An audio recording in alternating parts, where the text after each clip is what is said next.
Hey guys, thanks for clicking on the link to this one. So we are talking Red Sox as we always do, and in today's video we're talking about the minor trade the Red Sox made yesterday with the San Francisco Giants. Now to jump right into it, the Red Sox today acquired catcher Blake Sabol from the San Francisco Giants in exchange for international bonus pool space to make room on the 40-man roster. Boston designated right-handed pitcher Chase Sugar for assignment.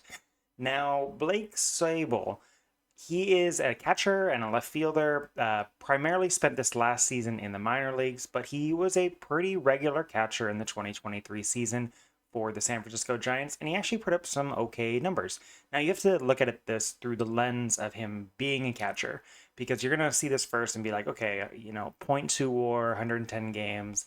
We're talking 235 batting average, 92 OPS plus. Like, that's not like screaming off the page at you, right? In fact, it's below average. But there are some nice things to be able to look at here. And one of the things I like is he hit 13 home runs in 110 games. He does strike out a little bit more than you want him to. And he's a left-handed catcher, so that's good. In reality, this is probably not like a needle mover long term, but there are some nice things that you can look at for him. When I say that he's a left-handed catcher, and I say that kind of like he's a benefit here, it's because our catching tandem right now is going to be Carlos Narvaez, who we acquired from the Yankees earlier. I made a video on that before. You can look at that if you want to. And then Connor Wong, and both those guys are right-handed. And in reality, you kind of want some balance in the lineup when it comes to that. Now, the Red Sox do have a lot of lefties, and so you're kind of looking at it like, hey, well, do they really need like another lefty?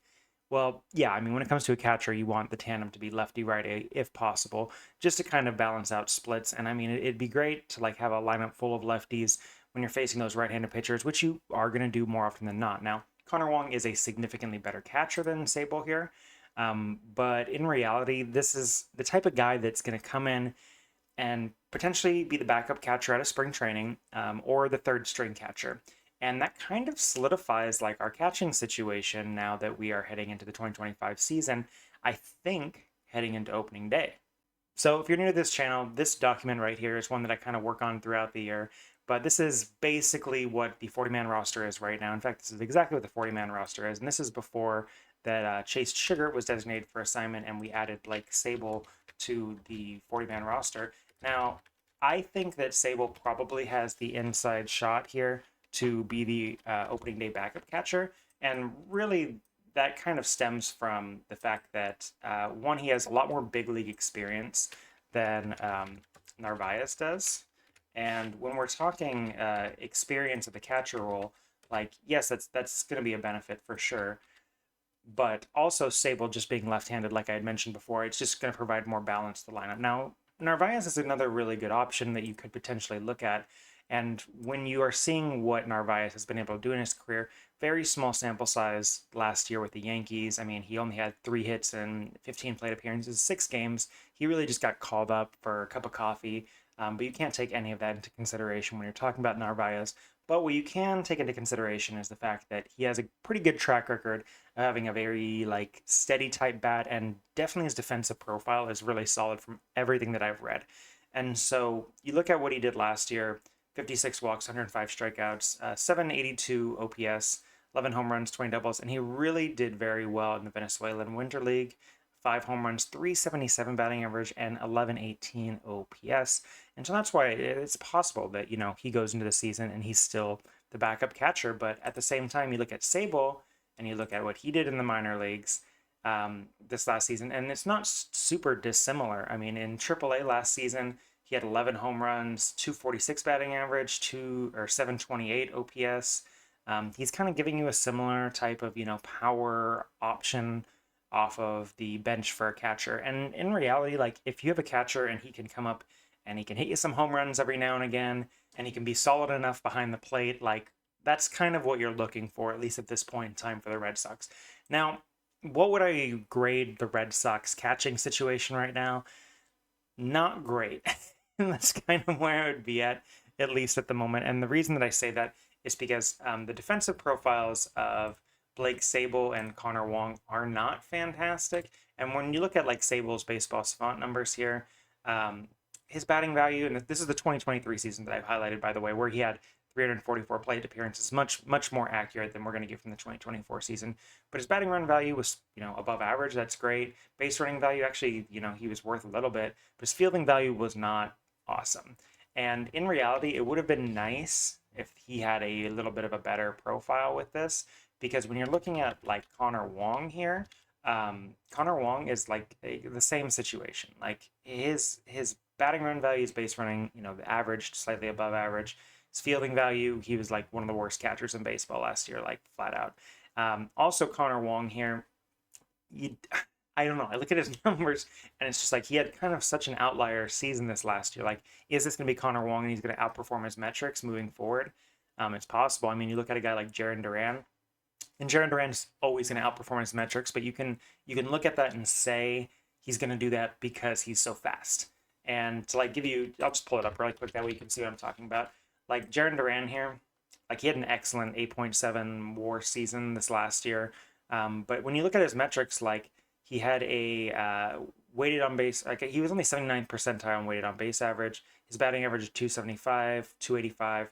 Look at the 2023 season, and it's a lot of the same. Like there's a lot. He just consistently like outperforms his metrics. Is kind of what I'm trying to say here. Like 295 batting average, he was expected to be 271, and he's always going to do this. But again, there's just reasons for it. When you look at a guy like Connor Wong, on the other hand, there's like less of a reason for it.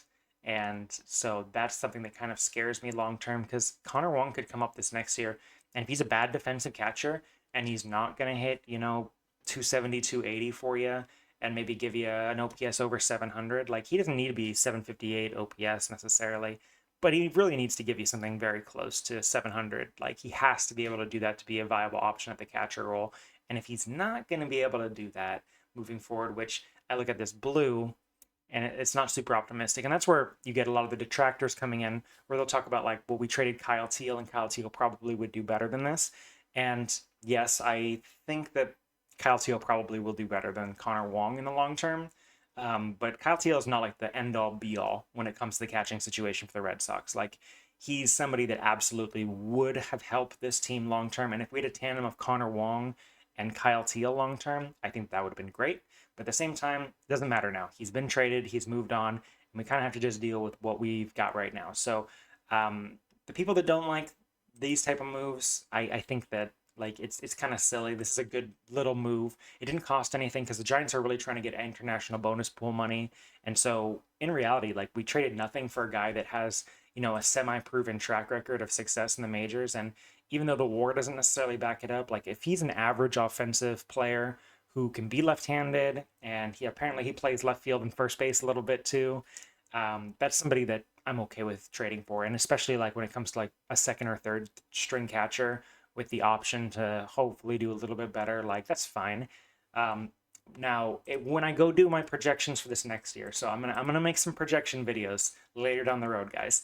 I don't know what we're gonna get out of the catcher position, and in fact, I think we might see some regression just across the board when it comes to that. Now, there is some possibility that they exceed expectations again. Obviously, he just did that this last year. Connor Wong did. Obviously, Narvaez has some potential here when you look at this, and I was kind of excited when we traded for him. I thought we gave up a little bit much for Narvaez, but we gave up nothing for Sabol. Like we really didn't, and so this is a clear win for the Red Sox. They took advantage of the situation with the Giants over there, and they picked up a guy who will probably be solid enough to be that backup to third string catcher. And if he plays a lot of the season at AAA, that's fine. And if he gives you 200 or 300 at bats to the big leagues, he's probably going to be okay. And so there's not a whole lot really to talk about this. I think it was a very black and white good move for the Red Sox, not a big flashy move. And there's a lot more work to be done. But if this is our catcher situation heading into the 2024 or 2025 season, it's fine. It's fine. And if it doesn't work out this next year, there will be a lot of changes heading into the next season in 2026, which I think you're in a position where you're okay doing that, because what Connor Wong gave you this last year is very respectable. And not everybody is going to have a catcher that has 110 OPS plus as their starting catcher. And he did that last year. And so I think you ride it, you let it go, see if he regresses. And if he regresses this next season, well, then you've got 3-4 seasons out of Connor Wong here. You kind of know that, maybe he's not that 758 OPS guy. Maybe he's closer to that 673 OPS guy. And And that's not necessarily what you're looking for out of a catcher who doesn't have good defensive value like Connor Wong does. So hopefully you like this video. A lot shorter than some of my other videos. We're going to talk more Sox as we go down the road into spring training, into the regular season.